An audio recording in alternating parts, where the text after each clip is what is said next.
So during this whole time period, though, are you beefing with anyone or having any sort of street tension playing out in your music? Nah, that didn't happen to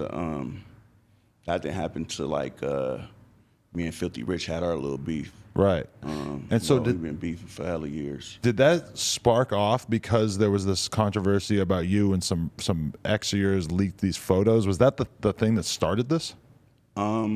I feel that's what started it, yeah. But he wants to say that my artist Raven Justice had put out a record called Slide Through. And him and Keek the Sneak was on the record.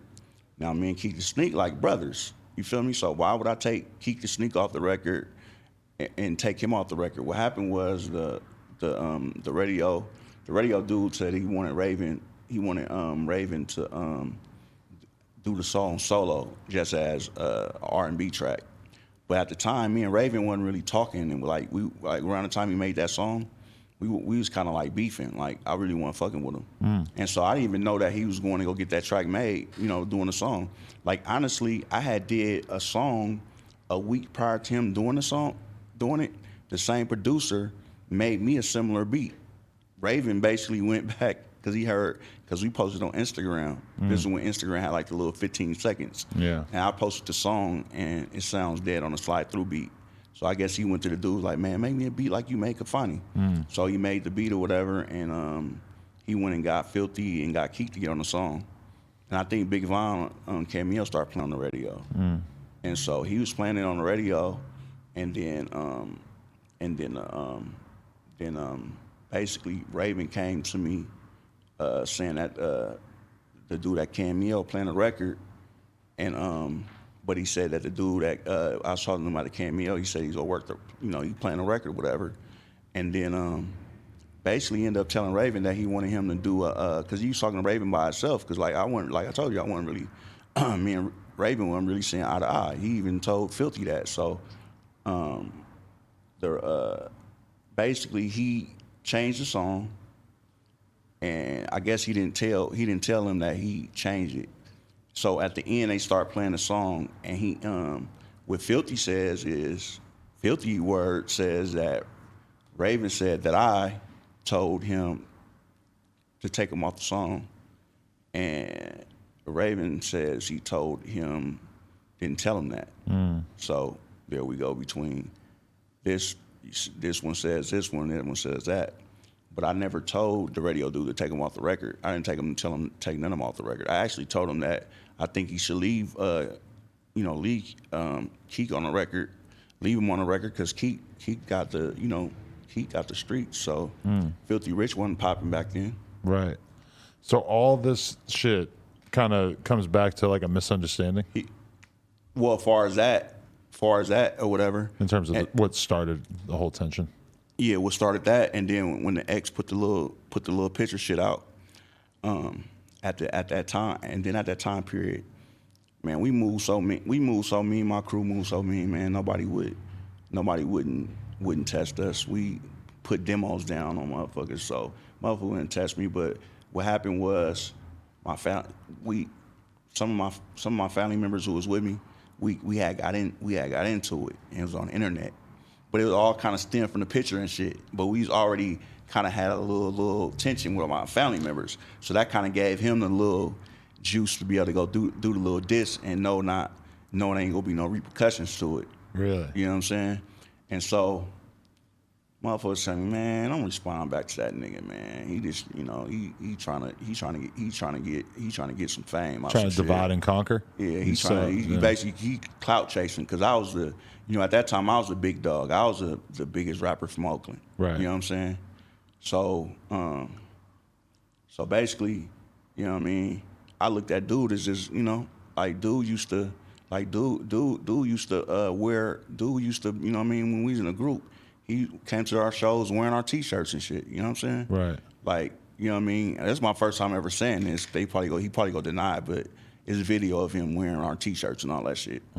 And so at the end of the day, I'm like, bruh, that's little, bruh. Like, you know what I'm saying? This dude used to wear our t-shirts and be with us and kick it with us, and I'm doing songs with him. I got like 6 or 7 songs I did for him.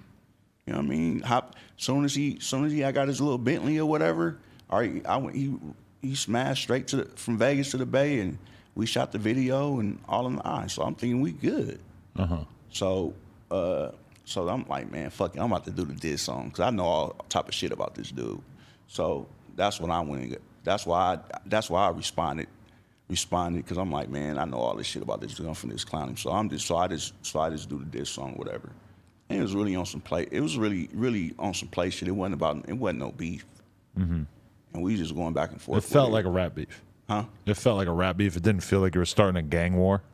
Nah, it was just a little thing going back and forth with me and dude. Right. You know what I'm saying? It wasn't no real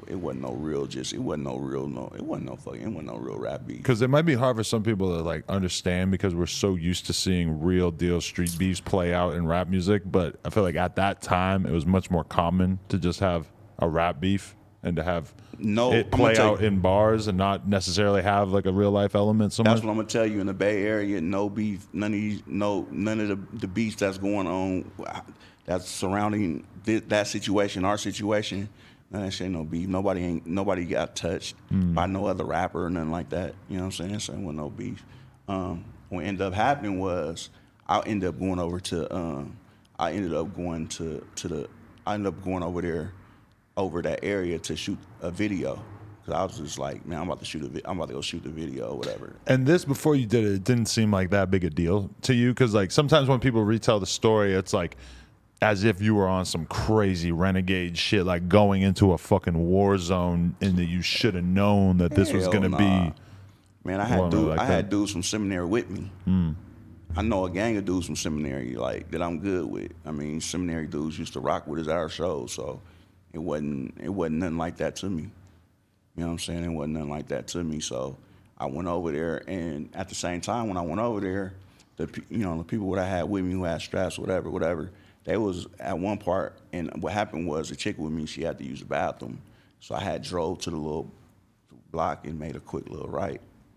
And she went and squatted or whatever, and then the cameraman was like, man, let's shoot right here. So I go shoot, but I ain't paying attention to see some dudes that was down there. And so what ended up happening was a dude walked up or whatever, and I think he said something with dude, asked dude, what y'all doing? Dude said, we shooting a video. Then he walked up to my other partner, I think he said he tried to shake dude's hand. Dude was like, dude said, back. Next thing you know, he in my face. And he's like, what you doing? You shooting a video about my partner? I'm like, who is you? You feel me? So I'm like, I get defensive, like, who is you? You know what I mean? And so pretty much how it went, we was exchanging words back and forth, just talking, like, basically. And I'm like, you got a gun on you or something? And it was really the one where if I would have known where dude was coming and knew he had a gun on him or something, it wouldn't have happened. I could have got up out of there. Yeah. I could have just bounced and ran or something.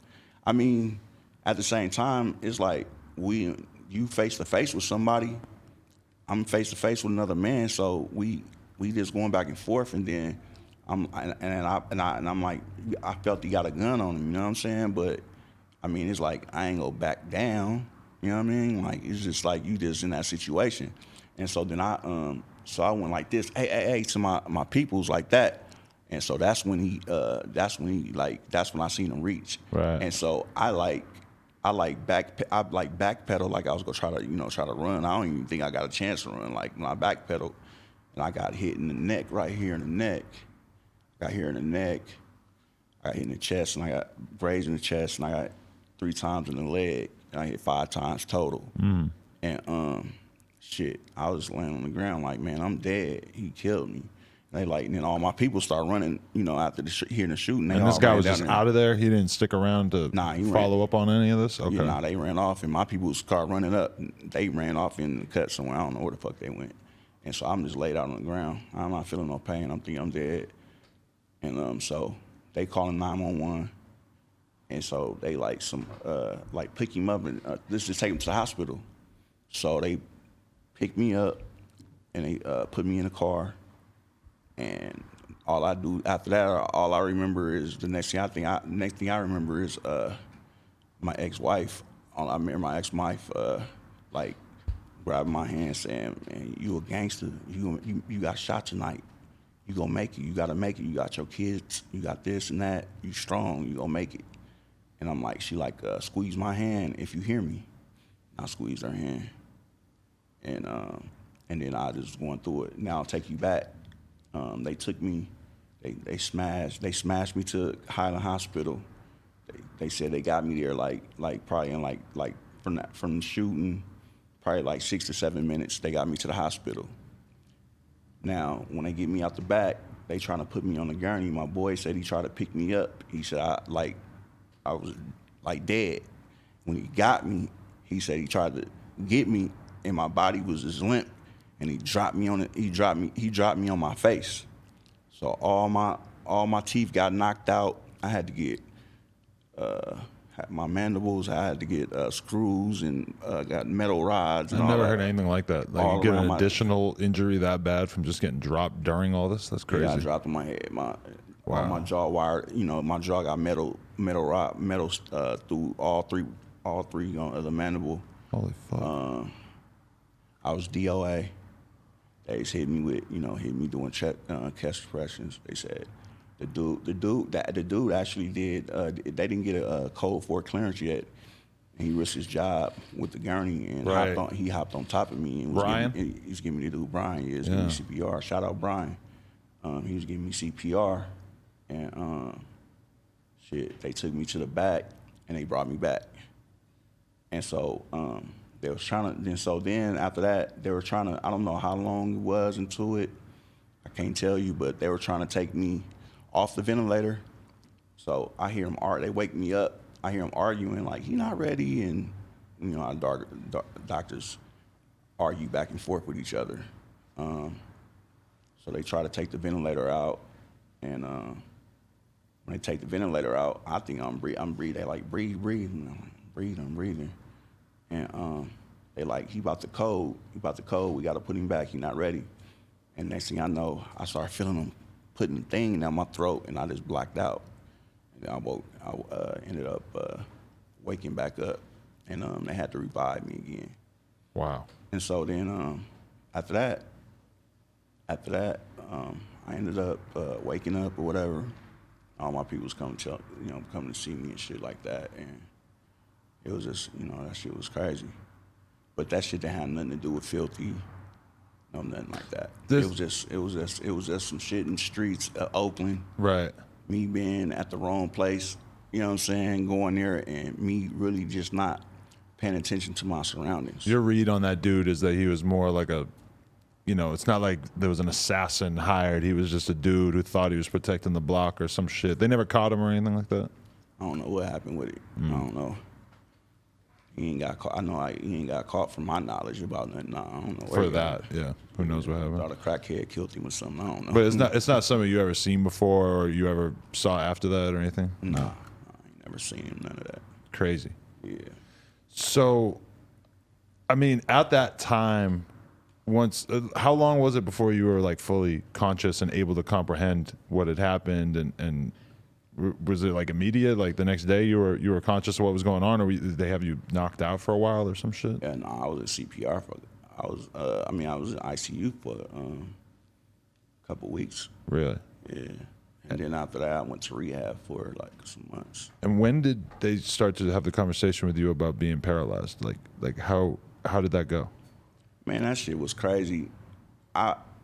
They wasn't supposed to tell me, I guess. My family supposed to tell me or something. Oh, wow. Some lady, I said, man, can you help me out the bed? I gotta go use the bathroom or some silly ass shit. I said I was doped up.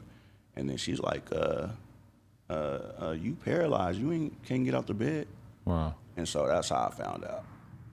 From some random person, random nurse, of me saying, let me out the bed to use the bathroom. How'd you feel when you heard that? Shit. Man, at first, I mean, I just kind of took it like whatever. Like, I'm a nonchalant person, so I really don't be too emotional. You know what I'm saying? But I think I probably like eventually like that night or something cried or something about it, and then when I got got up, and they told me. Now when I got up, and I was actually talking to my family, they told me that I died twice. That I died or whatever. The whole story. Then I took another thinking route on it. I started thinking about my kids. Right. I started thinking about my family. So I'm like, shit, I'm paralyzed, but shit, I'm still here. Feel me? And that's what I rolled with. That was it. I'm still here. I still here, got, you know what I'm saying, another, you know, to live my life and do what I got to do, and you know what I'm saying, and shit, I bounce back, doing my music. Shout out E40. 40 has shot me a song or whatever. Yeah, like he was your first song back. He got on your first song back. What was your relationship with him prior to that he would look out like that? I had known 40 for hella years or whatever. Okay. And been around him and shit. We've been cool. But he was like, he really wanted to show his support by getting on a song with you right away after the incident, right? I mean, I can't really say when, you know, we didn't really talk about it. It's just, you know, I'm like, man, I need you on this song, whoop-de-whoop-de-whoop. And, you know, he got on it, you know what I'm saying, right away. Right. But I'm probably, from his side of it, it probably was like, you know what I'm saying, dude going through a lot. I'm going to, you know, look out. You know what I'm saying? Did you feel like the public opinion was sympathetic, or did you feel like because of the circumstances where you were filming a video on somebody else's neighborhood, was there like a attitude about it right away where it was like almost like you were asking for it? Well, in the beginning, it was all passionate. People thinking I'm dying. After everybody thinking you about to die, everybody, Team Kafani, this and that and that and that and that. He was my best friend and all that. But then the internet, people was talking shit, like once I got back. You know what I'm saying? But like, I mean, my family, like everybody that I ever known came to the hospital. Like my house, out from the time you could visit to the time you in. You know what I'm saying? Motherfuckers coming, all the chicks from junior high school girlfriends, all the way up was coming to see me. You know what I'm saying? So, I mean, it was everybody showing me a lot of love. That's fascinating though that you said that like they thought you were dead, so they were acting a certain way, and then you made it. And did you feel like a lot of those same people who were swearing that you were their best friend weren't necessarily trying to then be around you once you survived? Well, you got to understand. Maybe 10 days prior, when that picture came out, everybody was calling me gay. You feel me? What was the picture? Like, was it just you joking around with your ex? Nah, what it was I had just got out the shower. Okay. And pretty much I got out the shower, and I was laying in a fetal position. I didn't have my clothes on. I was laying in a fetal position, and I was on my laptop, and she said something hella funny. She said something, called my name and said something hella funny, and I looked at her. And so I wasn't even tripping about the camera taking a picture. And that was it. She just had she just had the shit. And so that's how that was. And so, then what happened that she decided that she wanted to try to use this against you? Well, what happened was she, it was her birthday. And I had put together a dope-ass party for her and all that. You know, I'm coming home drunk trying to get something, and she was on some other shit. So I'm like, fuck it, I'm gone. I'm like, man, fuck it. I'm about to go kick it with another bitch and shit. I'm like, matter of fact, I'm gonna put them on Instagram. So the next day, it was a Sunday, I went and kicked it. It was this girl's birthday. One of the chick I messed with, talked to, whatever, and another chick. It was like 4 chicks, and my partner, his chick was there. So it was like 4 girls. I just took a picture with them out of that roof, Chris, and made some post. And she called me probably like 5 minutes later. Like, nigga, you embarrassing me with you. I'm about to embarrass you. Yeah, you better take that picture down. I'm gonna embarrass you. And I'm so, I FUB, hang up the phone. The next thing I know, probably about 10 minutes later, my boy like, nigga, what's this on your page? I'm like, what? And I look, I'm like, oh shit. And she posted on your Instagram? Yeah, Lord. And then it went to my Twitter. Everything is connected. It went to probably my Twitter and my Facebook. Right. But all I did was I got the phone. She had changed my password, so I had to go through my email, change that. She didn't have my email, so I was able to change that. I erased it off Instagram, but I never erased it off Twitter because I didn't know. But that shit was already, that shit went, Vlad page, that shit had about 3 million.